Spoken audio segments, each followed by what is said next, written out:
Mesdames, Mesdemoiselles et Messieurs, les premiers invités, les collectifs de droits et les organisations gouvernementales de défense des droits de l'homme est vivement préoccupé par la disparition de M. Eugène Diomi Longala, président national de la démocratie chrétienne des scientifiques, et la façon dont le gouvernement congolais gère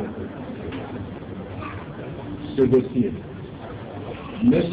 Eugène Longala, député élu de Kinshasa et porte-parole de la majorité présidentielle populaire, plateforme politique de soutien à M. Etienne Tshisekedi Lumumba, président de l'Union pour la démocratie et le progrès social qui déteste ainsi.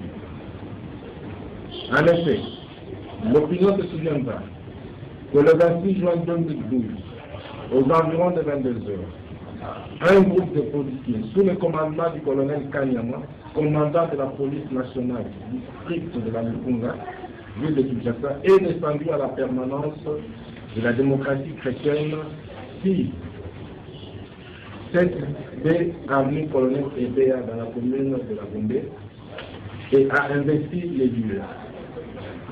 Messieurs Solinzao et Ntimu Kololo, respectivement, éléments de la police nationale congolaise, commis à la gare de M. Diomi Longala et maçons travaillant au chantier de dispositif, seront mis aux arrêts et embarqués autour de 23 heures au commissariat de la police du district de Mukunga, communément appelé Camp du Fouroula, et des policiers laissés en faction autour de lui. En date du 27 juin 2012, M. Diomi Longala va quitter sa maison aux environs de 12 heures pour la cathédrale Notre-Dame du Congo, où devait se tenir la manifestation de la signature solennelle de la charte de la majorité présidentielle populaire, plateforme politique de soutien à M.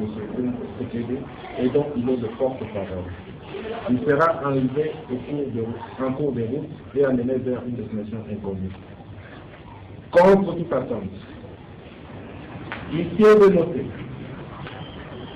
que les plaintes déposées respectivement en date du 26 juin et 16 août 2012 auprès de l'auditeur général de Paris et du procureur général de la République demeurent sans suite, et le parquet général de la République qui a été très actif pour attester la thèse du viol et faire valoir la procédure de flagrance pour justifier la défense musclée de la police sur le lieu et les perquisitions pour le moins illégales faites en violation des articles 22 et 23 du Code de procédure pénale, s'est subitement renfermé dans un silence complice, laissant libre cours à toute conjecture. Loin de croire que M. Diomi Longala serait en cavale, tout porte à penser qu'il s'agira encore une fois de plus d'un montage grossier du pouvoir en place pendant à réduire au silence un opposant gênant. Eu égard à ce qui précède, le collectif des jeunes GDH tient à rappeler que même en cas de flagrance, toute personne arrêtée doit être immédiatement informée des motifs de son arrestation et de toute accusation portée contre elle, et ce, dans la langue qu'elle comprend. Elle doit immédiatement être informée de ses droits. La personne gardée à vue a le droit d'entrer immédiatement en contact avec sa famille ou avec son conseiller. Article 18 de la Constitution de la République du Congo et l'article 19 dispose: il ne peut être ni suspect contre son fait du juge que la loi lui assigne. En outre, l'article 1er de l'ordonnance loi numéro 78 et 001 relative à la répression des infractions flagrantes dispose que toute personne arrêtée à la suite d'une infraction intentionnelle flagrante ou réputée comme telle sera aussitôt déférée au parquet et traduite sur le champ à l'audience du tribunal. Point de citation. En conséquence, les collectifs exigent ce qui suit. La libération immédiate et sans condition de M. John Mongala, au cas où des pièces sérieuses seraient retenues contre lui, et celui-ci soit déféré devant son juge naturel pour y répondre. La libération immédiate et sans condition de toute personne proche de M. Johnny Mongala, dont M. Sonny Ngao, ainsi Kololo, en détention préventive au pavillon unique de la prison centrale de Montréal.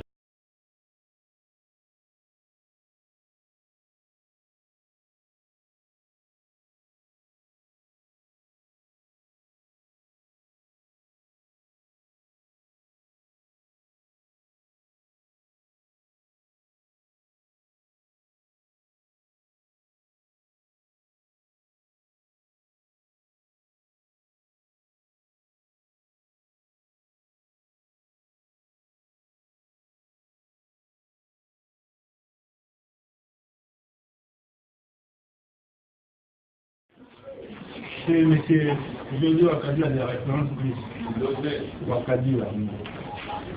Selon des informations de notre possession, John Mongala a déjà en train d'être transféré, ou je ne sais pas s'il a déjà été transféré à Lubumbashi. Je ne sais pas si le collectif a des nouvelles à ce sujet. La deuxième petite préoccupation, c'est au sujet de l'arrestation de ses proches. Avez-vous reçu des informations si les proches qu'on a fait aux maçons et aux policiers des gardes?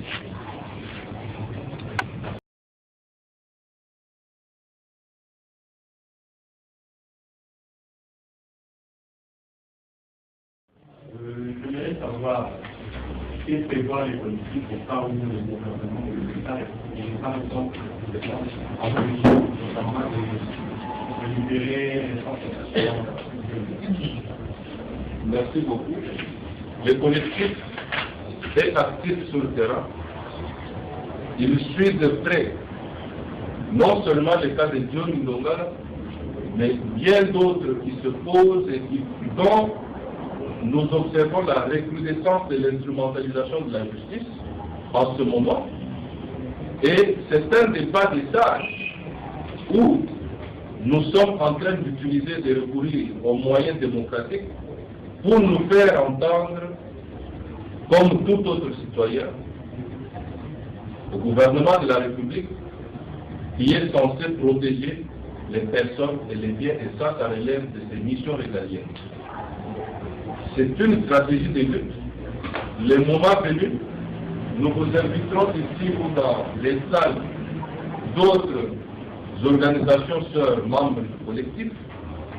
En ce moment-là, nous vous annoncerons les mesures différentes de celles-ci, en dehors des conférences de presse que nous entendons entamer parce que nous nous battrons pour l'émergence, le respect, la promotion des droits de l'homme dans la République démocratique du Congo.